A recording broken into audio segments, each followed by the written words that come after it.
the biggest thing I think for me with keeping training fun and remaining motivated is looking at falling in love with the results and then enjoying the journey to get there. And if you can keep that long-term purview of like, these results will happen if I'm consistent, and then you start to see the results, the whole process gets easier. Welcome to Iron Summit, the podcast where we dive deep into the art and science of becoming your best self, blending expert insights on strength training, smart recovery, optimal nutrition, and mindset mastery to help you elevate your game. Iron Summit is brought to you by Bridge Athletic. Looking for a way to streamline your training programs and deliver exceptional results? Check out our friends at Bridge Athletic. Their platform is packed with over 300 templates and 1,500 instructional videos, courtesy of subject matter experts like Exos, FMS, and Hyperice, making program design both efficient and impactful. Our listeners can take advantage of an exclusive offer. For a limited time, get your first 30 days free and your next month at 50% off when you use code IRONSUMMIT, all caps. That's code IRONSUMMIT, no spaces, all caps, for 30 days free plus 50% off your second month at bridgeathletic.com. Check it out and start assigning custom programs directly to your athlete's mobile device. We're live. What's up, Max? Ryan's making me look bad today. Dude, we're leveling up the pod, so just Max is in the middle of nowhere, so his stuff's coming a little late. Yeah, everything gets to Ryan 3 days before it gets to me. Dude, I can't tell you how many times I've had stuff returned to me that was going to your house. Like, I don't know what's wrong with Eagle and it's just the entire mail. Eagle County. Yeah, no, it's the problem. I have like 4 different addresses depending on how you're shipping it. Whether it's the United States Postal Service or FedEx or UPS, you have to like tell them something each time. And then what's really hard is when you order something online, you don't know how they're going to ship it. Yeah. You got to like hope for the best. What do you do if it's like something really important? Well, so I know if it's FedEx or UPS, they go to my house. So then I try and make sure it's FedEx or UPS. And when I say they go to my house, they drop it off at the end of my driveway in a plastic bag. So, Well, that's tough. So what about like somebody sends you a tax, like a 1099? What if it doesn't that actually just happened. It got returned to them. They had to resend it to my P.O. box because I don't get mail to my house. It seems like we'd have a better system for that at this day and age, but yeah, that's annoying. Yep. Leave it to the government to make that really fun. Why don't you just send everything to the P.O. box and just use that? Oh, because if you try and send a package to the P.O. box, it gets returned. All right. And a lot of places won't accept P.O. boxes as addresses, like when you try and ship it. So, I mean, who knows? Well, it's just it's a journey. The mail thing's a journey up here. Dude, that's probably not a bad, like, I don't know how big the market is for something like that, but like you start a company where it's easier shipping. You'd pay $20 a month to have better mail, right? Absolutely. Just to have the mail people deliver mail to my house. Just do what they're actually, that's annoying. I'm sorry. But I guess Eagle, here's the proof that that's a bad business concept, Brian, is I guess it's been on the ballot several times to improve the mail system. And it keeps getting voted down because it would increase property tax by like some little bit. So why would it increase property taxes? Because to like build out the USPS infrastructure. Not with what Elon's doing. Did you see that? Cutting everything. He's like, nope. Cutting it all. I need him to run my personal finances. I feel like you don't need that. Yeah. Nah, you don't need that. Food? Nah. You're eating way too much food. That's what you tell me. You're eating way too much food, Max. Cut that out. Hey, actually, I got a question for you. What do you ever use like a butcher box or anything like that? That's a good question. I've in the past I've used ButcherBox, which is a good one. I bought a quarter cow this year, Nice. which that's like 100+ pounds of beef. So that's awesome. But once we live, like, one thing Eagle County does have is a Costco. Live 10 minutes away from a Costco. Like, you don't need a butcher box if you live 10 minutes from a Costco. Yeah, that's fair. But I do like them. Have you tried them? No, I was thinking about it, but I was gonna order it, and then I was kind of in the middle of moving and stuff, so it just didn't. And then, I mean, we have Costco's close too, but I also have like a really cool meat market right here. It's like 4 minutes from my house. They process the antelope I just got, and they're sweet. They, like, you can get a half a cow from them, and it's like super cheap if like per pound for buying it in bulk. I just need to get another like freezer because it just takes up all your fridge and freezer space. Yeah, we got a box freezer. Yeah, So that's key. I yeah, do I do like Butcher Box though. And I think there's some cool ones too. Like, there's that ancestral yeah, meats or whatever. where that you can buy like the red meat with it has like organ meat in it, which is actually really delicious. Um, they have some good stuff, but that stuff's expensive. Yeah, Gets yeah, pricey. it really does. But I do think there's starting to be more stuff like that, which is good because more competition will lower those prices, hopefully. Well, did you see the stuff that Huberman is sponsored by? It's like Axis. It's like really high. It's like the leanest red meat you can buy. It's like Axis deer from Hawaii. Yeah, yeah, But and Alexa sent me the link. I went and looked. It was like $65 a pound. yeah. Dang, I'm all good on that. That's like, we're gonna I'm we're gonna gonna need be a sponsorship for that one. 240 Axis deer a day. That's crazy. $240 of Axis deer a day. Why is it got to be from Maui? Well, that's where they have a lot of those Axis deer, are on like Maui and Lanai. And yeah, I think that's mostly there. The Big Island, I think, has some. It's got. I mean, half that's got to be the shipping cost to get that stuff back. Yeah. I want to look up how much the stuff was. It was insane. It all comes back to shipping costs, Max. All back to shipping.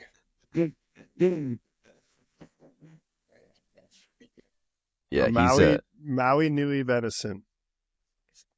Let's shop. Let's shop for a venison. Let's just get I just want some ground venison. Okay, ground venison is $33 a pound. yeah, that's expensive, especially for ground meat. Like, You want the strip loin? This is not even guaranteed. It's 12 to 17 ounces per strip loin. $65.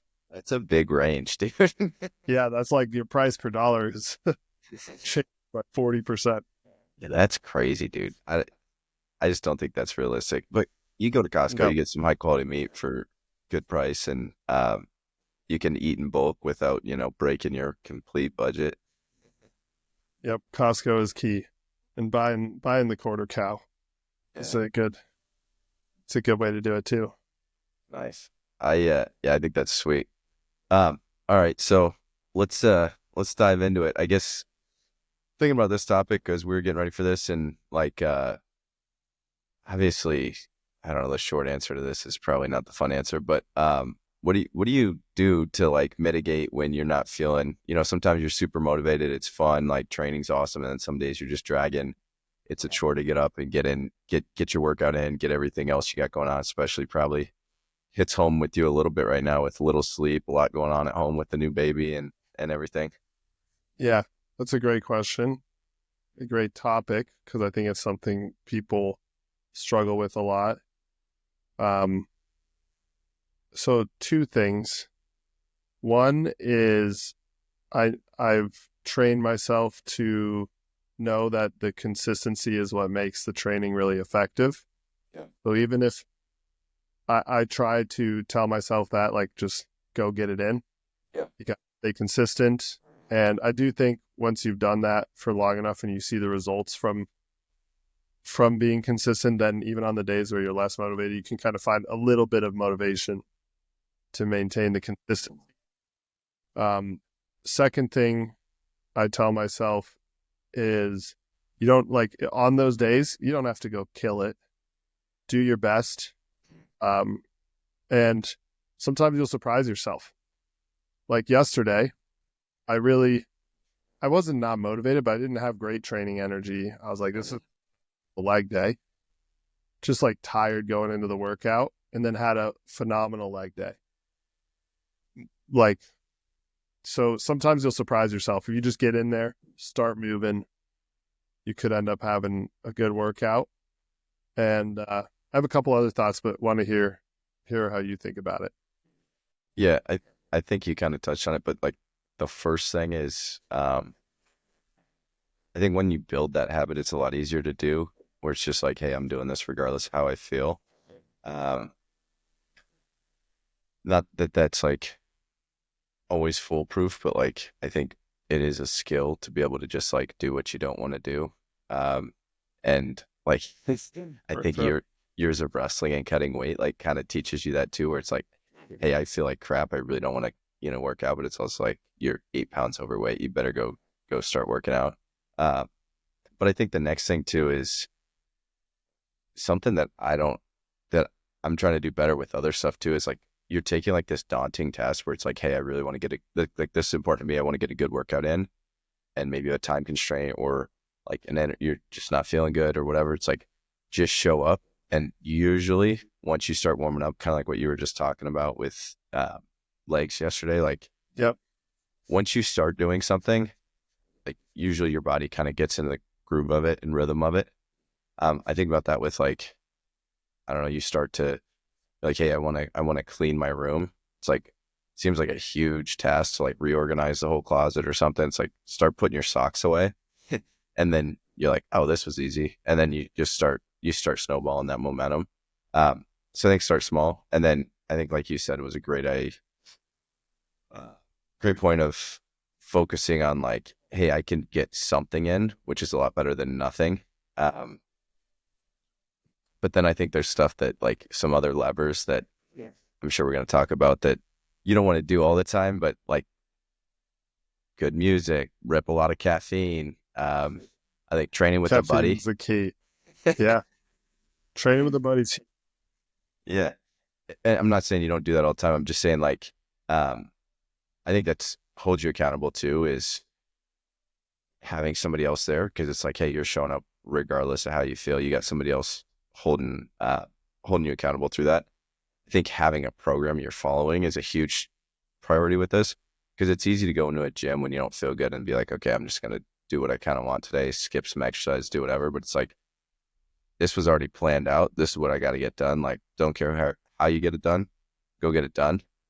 So following a plan too is such a huge, I think, cheat code for this. Yeah. Couple points. I agree with everything you said and follow up on it. The one of the things that I tell myself is like, you'll feel way better when you're done. Just kind of, you made that point. And I think it's a mistake people make in a lot of facets of life, but definitely in fitness, is they don't take the long-term purview. And sometimes the long-term purview can be like 3 hours later when you did skip that workout. One, you don't build that good habit. Two, you aren't in alignment with yourself because some part of you wanted to get that workout and then you didn't. And three, like physically, you didn't get your endorphins and you didn't exercise for the day, so you don't feel as good. So when I don't want to, I'm like, trust that I will feel better when I'm done. And it's always the case. And I guess once you've done it like thousands of times, then you're like, you stop just questioning that. You're like, I don't want to do it, but I'm going to do it. Yeah. Yeah, I think that's good. I think too, like music's super powerful. Like Yep. blasting some music, podcasts. I think either listen to certain podcasts, or Do you listen to podcasts while you're working out? not usually. If I'm like squatting heavy or like deadlifting heavy, I'm not listening to No, a podcast. but But like if I'm cardio.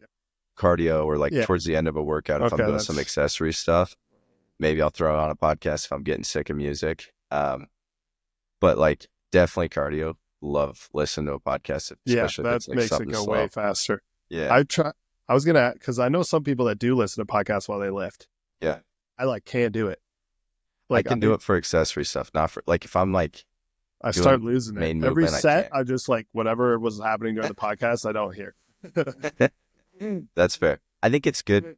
Um, I'm actually surprised you said that because you've done a lot of like powerlifting training. And I think when you're like training for strength where you got like long rest times in Long rest between periods. and you get bored, it's like it's hard to have like music blasting and you're like sitting there for like 3 minutes. Yeah, maybe I'm a pretty terrible powerlifter because I hate taking long rest periods. But That's the whole thing. You got to. that is funny. I know some people really like listening to podcasts while they lift. Yeah. That's I know like some really jacked people that do that. Yeah. So I'm not saying it doesn't work. I just suck at it myself. You should Yeah. listen to it if you're gonna listen to it. Well, and I'm talking about, yeah, whatever you want, educational, whatever's like you're interested in that's keeping you engaged, but also like there's a lot of motivational stuff too. Like you could be listening to a YouTube video of, David Goggins screaming in your ears. I That's think true. that stuff's like, I don't know, it's kind of corny, but like definitely motivates people sometimes. There's definitely some good stuff out there, and probably one of those things that as long as you don't pull that lever all the time helps a lot. But if you're like doing that every workout, it might kind of be like, Yeah. all right. I do want to circle back to one other thing you said, which was follow a program. Yeah. And this one's really important, I think, because if you're following a program, you have a sense of urgency. Like if I miss, I'm gonna get behind on the program. That's a good point too. And then two is if it's a well-designed program and you're working with a coach who knows what they're doing and they're programming something where you can try and push progressive overload or however you're gonna progress the program, it makes it fun. And there's like a little challenge to each workout. And that's something you can get motivated for as someone who's training. Like right now, I'm trying to progress these cluster sets I'm doing, even if it's by 5 or 10 pounds each week. Yeah. And then like I'm motivated each week to go try it again. So I think that there's following a program is a huge one because I could totally see if you have no direction going into the gym, it's really easy to like, one, not even get there, or two, when you get there, slack. Yeah, I think this is such a good point for like former athletes. I get a lot of friends that like they need to sign up for something. They need some kind of like carrot on the horizon, Mm-hmm. So they start signing up for a Spartan race. They start signing up for a half marathon. They start signing up for a powerlifting competition. And I'm not saying those things are bad, but I'm saying like it is funny when you go through your whole life where you have like a strength coach yelling at you, giving you a program, you just show up and do the work. And so when you gotta like kind of hold yourself accountable with that stuff, I think that's why it's important to still have that program and continue to have Absolutely. a plan. Yeah, it's that's so true. Athletes are notoriously bad at figuring out what to do for themselves. Well, and I think there's the other thing this does is like instead of just kind of going nowhere fast, like you're prioritizing a goal because it's so easy to fall into different. I mean, I see it when I'm in between programs. If I'm like I just finished a program and I'm waiting like a week or two, it's like I got to keep reminding myself like what is the goal before you start the next program, because otherwise you find yourself like something you're doing sets of 20 and then something you're doing sets of 3. It's like those are kind of conflicting and what I'm trying to do. And then, yeah, I think it's just not a quick way to go. And why waste your time and spin your wheels? A workout's better than not having a workout in. But yeah, I think it's super important in holding you accountable. And that same thing with having a friend or a teammate or somebody that you're working out with too. Like you guys are on the same thing. You're not going to skip it when somebody's next to you. It's a little bit easier to skip something when you're by yourself. Yeah, I think that's an interesting way to look at it. It's like you don't need a program because you're trying to squeeze everything you can out of your training, or like that's maybe why you or I have programs. But you should have a program just because it gives you something that to hold you accountable. Get your butt in the gym.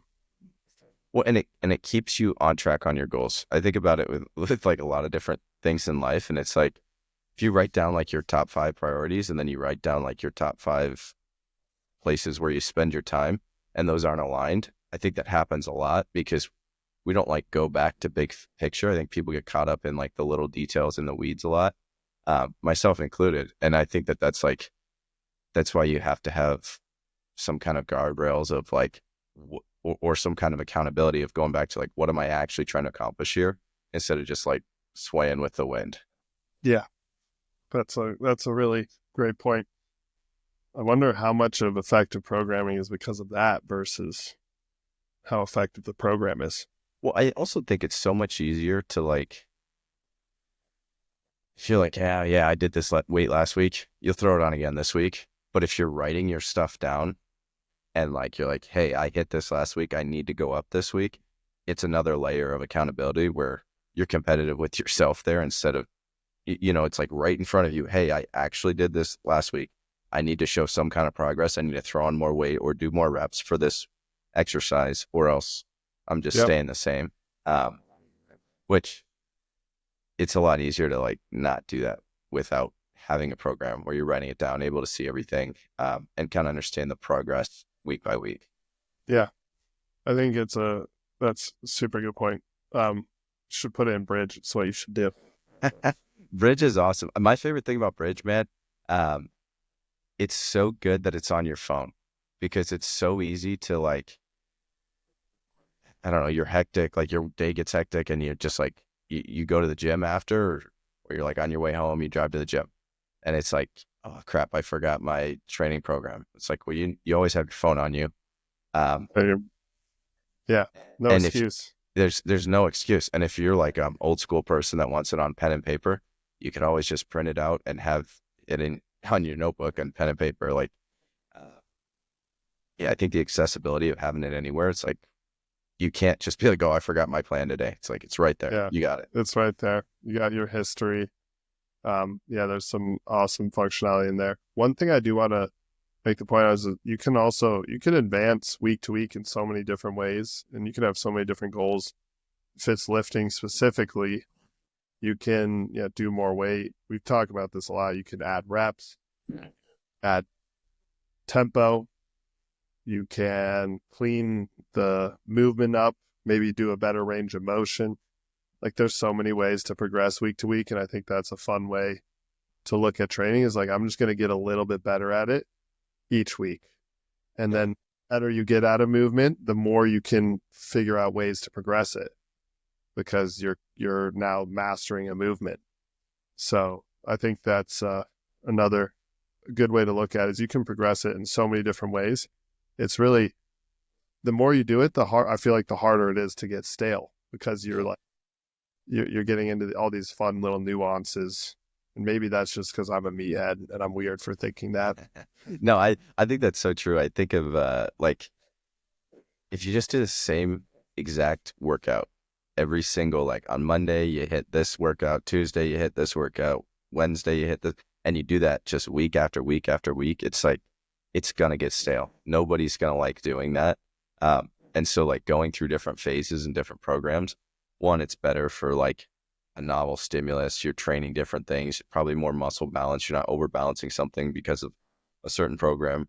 But two, it keeps it super fun. Like you have different goals each time, and you're kind of restarting each one. And there's a lot of like, I mean, strength training is really simple when it comes down to it. Like there's like 4 or 5 core movements that are going to get you really strong, but there's like tens of thousands of ways to do those core movements. And so you can get really good at a movement and then do a very similar movement and not be very good at it. And it's fun to kind of play across those different types of the same exercise. Yeah, that's a great approach to keeping it fun, changing it up. Yeah, change your training style. Find what training style works for you too. Because for me, I really like lifting weights and being very strength training focused, whether it's like powerlifting or bodybuilding. Someone else might enjoy like a more of a CrossFit style workout, or like this new term. I like this term, Ryan. I want to spend. What do you? A hybrid athlete, which just means you're running and lifting weights the same. I'm like, no, that's just an An athlete. athlete. Like, what do you call all the wrestlers who were built? Hybrid athletes? Like, no, they're just athletes, and being strong was good for them. What do you call Miles Garrett, right? In the NFL, the dude's absolutely stacked. Is he a hybrid athlete? No, he's an athlete. That's a good point. It's I so, saw something I, online. Sorry, go ahead. no, I want to hear your point, but I feel like this hybrid is really just for people who like only did one or the other, and now are Yeah, like, but I'm like, dude, this has been around for a long time, and it's called being an athlete. yeah. I If think it's. and be in good shape is not a novel thing. I think the thing is like, I honestly think it's more so runners getting into lifting. Maybe I'm wrong on that, but I like, think it, but also like vice versa too. Like bodybuilders starting to run.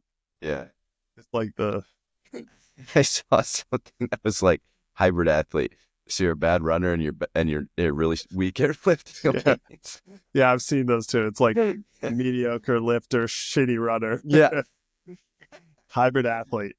Well, I think that, I mean, it comes back to a good training plan too, right? Like you can ramp up different things for different phases, and um, it is really hard to be a really good elite runner and a really like strong lifter because they're conflicting goals.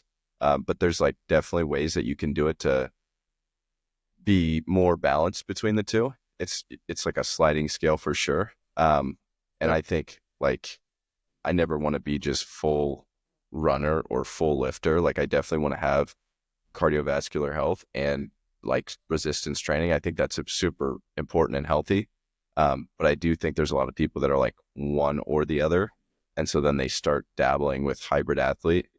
But I think it's really hard to do the right way unless your job is to like be an athlete, because there's some people that Yeah. are, trying to run 30, 40 miles a week and then, lift 4 times a week. And Well, and it's a lot it's of volume. If you're not recovering, you're not, you know, just really dialed in with nutrition and recovery. yeah. And I want to say, like, if that's how you enjoy training and that's what's going to get you trained consistently, then call yourself a hybrid athlete and do it. But I just think it's a funny term. And if we're defining it as like running and lifting, those are two very different goals, right? Like when I was in my peak conditioning shape, college wrestler, I wasn't a good runner because I was 250 pounds. But I bet my VO2 max was, that of an elite runner. Yeah. So like, where do you define cardiovascular health? And it's like, does that make me not a hybrid athlete because I can't run? But I could do the Airdyne bike forever. Like, Yeah. like find it. I just think it's an interesting trend that we have now. Yeah. I think I mean, we used to always say like in wrestling seasons, like you can pick 2 out of the 3. So you're either in running shape, lifting shape, or wrestling shape. You get 2 out of 3. It's really, really hard to be in 3 out of 3. Um, but I also, to your point, like I think when you're wrestling, 5, 6 days a week, you're lifting 3, 4 days a week, and then you're trying to run on top of that. Like it's just too much. Like your body can't recover from that. But yeah, that is funny. It is. I never thought about that as like you're just an athlete. Um, and Yeah, there's you're a just lot of in good shape. And we talk about we had a whole podcast on why it's important to be in good shape to add muscle tissue. yeah, So like it's funny because it's like they're not actually separate things. And I know like maybe from a pure like it's harder to gain muscle mass if you're like doing cardiovascular activity all the time, yeah, but you totally can do it. yeah, I was the only option I had being a college wrestler. It's the only option you had being a college wrestler. yeah, Like you can do it and you can do it pretty dang well. So, and sometimes people, they think like, oh, I can either be in good shape or I can look good and lift weights. It's like, no, you can definitely do both very well. yeah, yeah. And to your point, like it's nutrition. You got to look at your overall training load. You got to be smart about it. I think that's one of the things about college sports is like you really need your your sports coach and your lifting coach talking. Yes. And the athlete has to be buying into the programming as well, because there's some guys that go off and do their own stuff on top of all these other things. And it's like, you can't just throw a million things. You got to trust the program, trust the process. And I think coaches are a lot more, they're like the general manager of their total training plan and like needing to make sure they're communicating with that stuff. Cause it can really, I mean, especially in season, like weightlifting can really enhance your season, or you can get hurt and it can really like Yeah. be detrimental to your season. Um, Yeah. The best strength coach I ever had in wrestling, like college wrestling wise, was very synced up with the coaching staff, tailored my training, even specifically to me, not even like he to each individual guy on the team, tailored it to what they were doing that week, mirrored the wrestling schedules. And then the worst strength coach I ever had was like one workout for everyone. And it was a workout that was like kind of more like cross training focused, functional, if you will, which then I was losing weight, yeah. trying to be a heavyweight doing that and wrestling. So then I was like having to try and lift on my own plan on top of it. And it led to me getting hurt. Yeah. So yeah, it's a really good point, but that was a big tangent. Yeah. Yeah. Reeling it back. Dude, I think another thing that honestly, I think girls probably do a better job of this in, I don't know, just like finding a way to make something enjoyable is weird. As bad as that sounds, but like, I think the guy version of like buying a new pair of clothes for the gym or something is like trying a new pre-workout before you work out, or like getting a new protein powder. Like, I'm not saying that's all the time, but I think there's motivating things of like, you're like excited to see how you feel on this pre-workout or this intra-workout carb drink or electrolyte packet, or, there's different things that you can add to it where it's like almost a reward for working out, is like childish as that sounds. Yeah, no, I know what you mean. You can find ways to spice it up or try a new attachment. Try yeah, that's the boy version of things. Some mountain Um barbell attachments. There's some yeah, sweet ones. that's like yeah, we have some cool stuff in there, but I mean you can buy cool stuff online and throw it in your gym bag. Yeah. I got Johnny for Christmas this like foam pad that you can put on the leg extension so it like makes the range of motion deeper. Yeah, that's awesome. Like you can go find something like that to make it more interesting.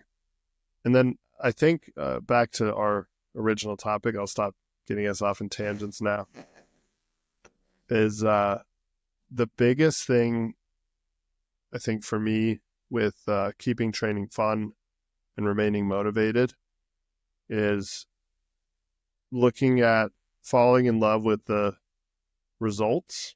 Yeah. And then enjoying the journey to get there.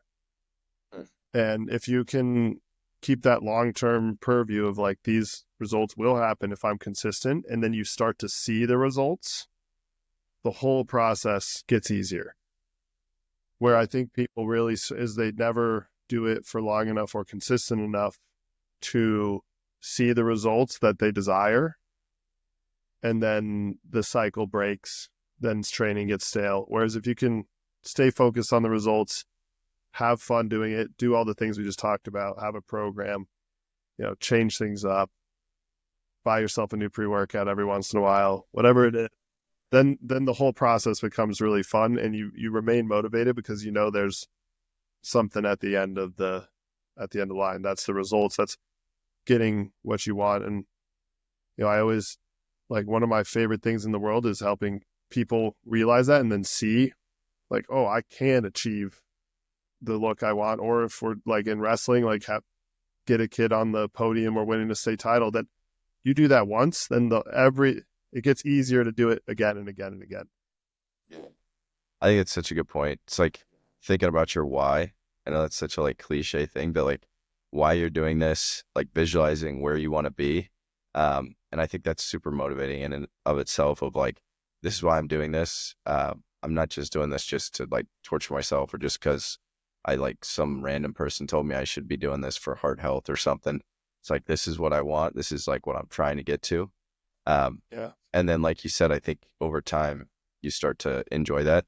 I know I find myself like sometimes on like a vacation where I'm like trying to take a deload week, and like I just don't feel as good. I feel like I need to move my body a little bit. Or like after a long day, I'm looking forward to like going to the gym and just it's like, hey, I got like an hour and a half to just get away from the world and just like be in my body and not like in my head or just like stressed about trying to figure this thing out at work or it's a good, I don't know, it becomes like a, You become dependent on it. Yeah. yeah, The yeah. real way to stay motivated is get addicted to exercise.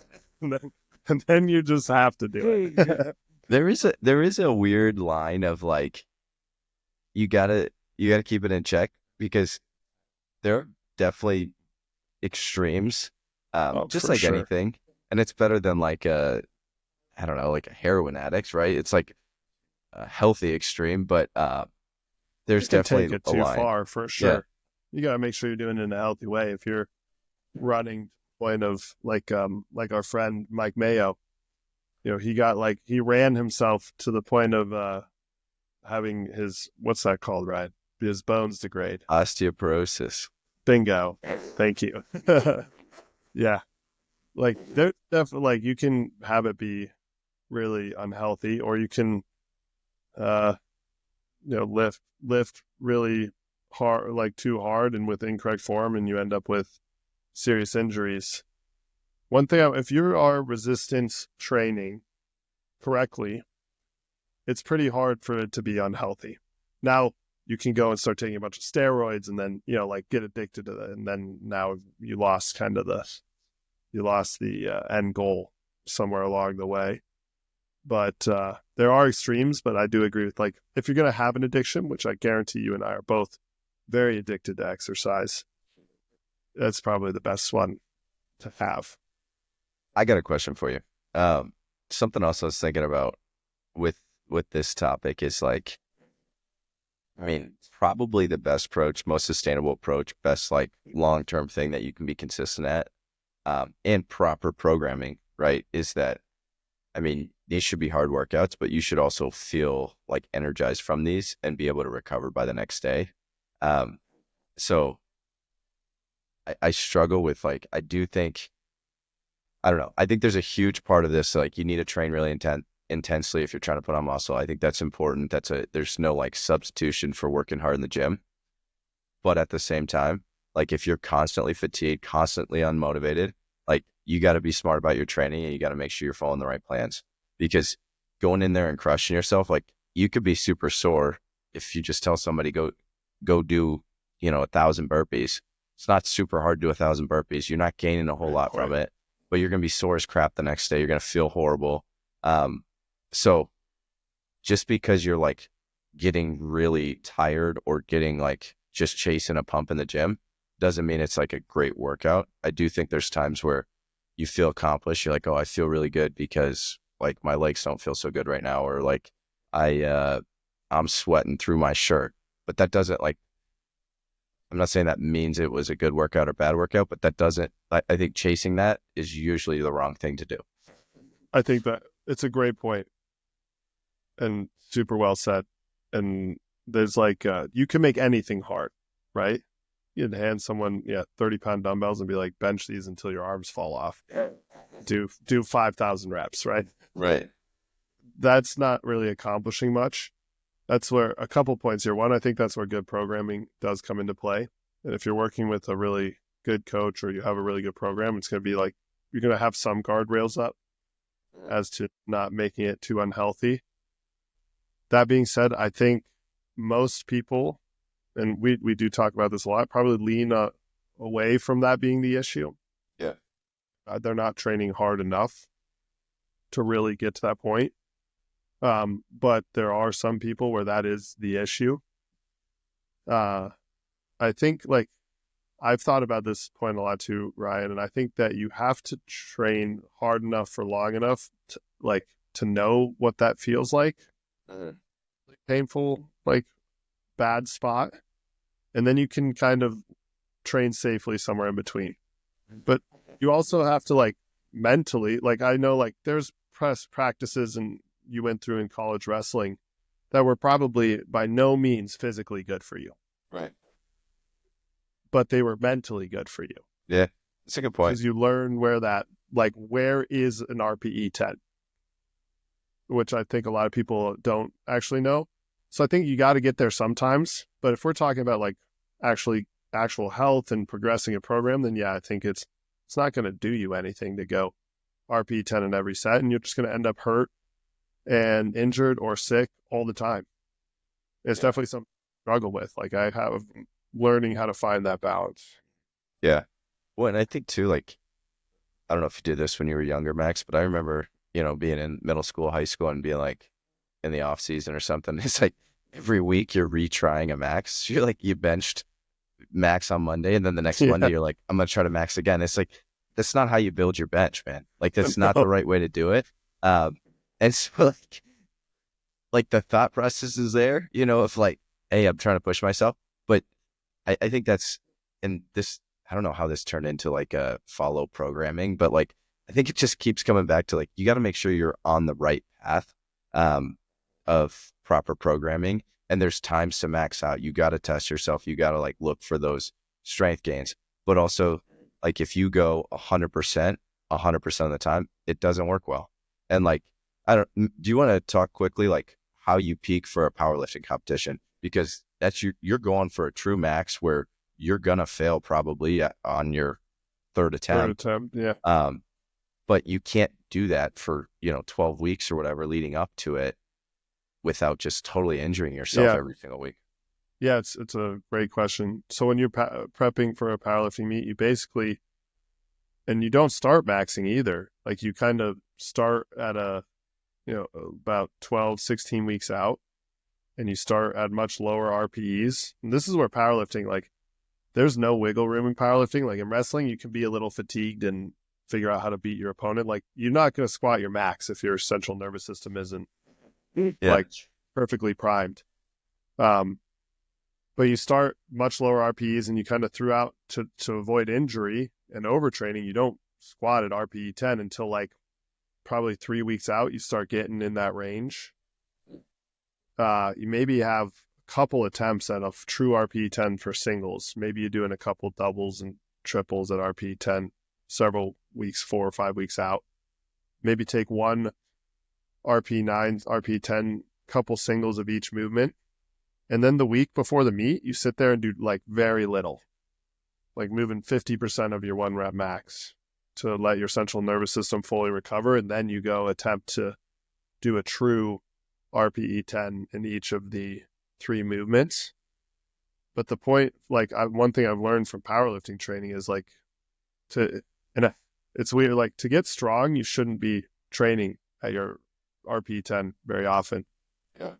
I think training at RPE 10 is much more effective for adding muscle tissue because you're like really forcing the adaptation. But like if you think about it, like getting strong is about like progressing, recovering really well, and then priming your nervous system, whereas adding muscle tissue is about like breaking yourself down and then out eating your recovery. Like so it does the like train like a psycho approach plays better to adding muscle tissue, but yeah, if you're getting hurt all the time and sick and you're trying to do that, that doesn't work either. So there's definitely a happy medium there as well. Yeah. Yeah. I With think it's, sports too, you gotta peak. yeah, it's a great point, man. I think that's like, I don't know, your body can't redline for a crazy amount of time. So you got to be smart about when you're redlining it. And your body only knows stress. So like when you're stressing yourself a lot with working out, and then it's super stressful at work, and then it's super stressful with a kid or a spouse or a friend, or, it's like, you got to manage that overall load. I know we talk about that a lot, but I think it's such a great reminder. Like you got to make sure that you're looking at all of that together. Um, but you got Yeah, to work really hard at it too. Like it's a double-edged sword. And I think super fine balance. one of the last things I was thinking about too is like changing your environment. Like if you're super unmotivated for a little bit, sometimes a change up's good. Like go to a fun gym. I don't know, if you usually work out at home, go to a gym. If you usually work out at a gym, work out at home, or try a new program. Try, like we already talked about, new pre-workout. Try a new meal before your workout. Like experiment with stuff and create something different for your experience. And I think that like makes it fun too. I think it's really hard to do the same exact thing over and over every single day. And so changing stuff up makes it fresh, makes it fun. Um, but there's no substitution for like just doing it for a long period of time. So you got to figure out ways to make that enjoyable, that whole process enjoyable. Yeah. There's probably a learning curve to it all. It depends where you are in your training life cycle. If you're just getting started, it's probably about, like figuring out a way to get consistent. And if you've been doing it for a very long time, it's like figuring out ways to do it fun and in new ways. And again, one of the most, I don't know if it's fun, but rewarding things is seeing the results that you set out to accomplish. And then once you see that, then the wheels start turning and this all gets easier and easier. Absolutely. All right. So quick recap, like start small. Like if you feel like you can't make it, just go get squats in, get your compound movement in. If you want to do more, you'll do more. Change your environment. If it's getting stale, maybe try a different gym, try different pre-workout, different coffee before, listen to pump up music or podcasts, preferably Iron Summit podcasts. There you go. Make sure you're following training plans, keeping you accountable. There's a lot of good programming out there. Obviously, we have our own link below. But like find a good training program that's keeping you accountable, or a friend. Working out with a friend, I think, is a great way. One, it's fun. It's like combining a social thing and a physical fitness. But two, hold you accountable on those days you don't feel good. Visualizing your goals after and falling in love with the journey. What I miss, Max? Being a hybrid athlete just means you're an athlete. I think that's like that's a phenomenal take. I totally agree with you. I can't like look at hybrid athlete the same anymore. Yep, it's just called you're an athlete. Surprise. Just be an athlete. Yeah, just an athlete who's strong. There you go. So an athlete. Yeah. We'll end it there. Boom. At Iron Summit, we are about getting everything we can out of our workouts and everyday lives. If you aren't wearing a pair of barefoot or wide toe box trainers, you are leaving gains on the table. The Sashi Athletics Ronin Ichi Minimalist Trainer is a perfect barefoot shoe. Not only does it perform like other major brands on the market, it is actually good looking. Even my wife says so. Get a pair today for 10% off with the code IronSummit10. Link is in the bio.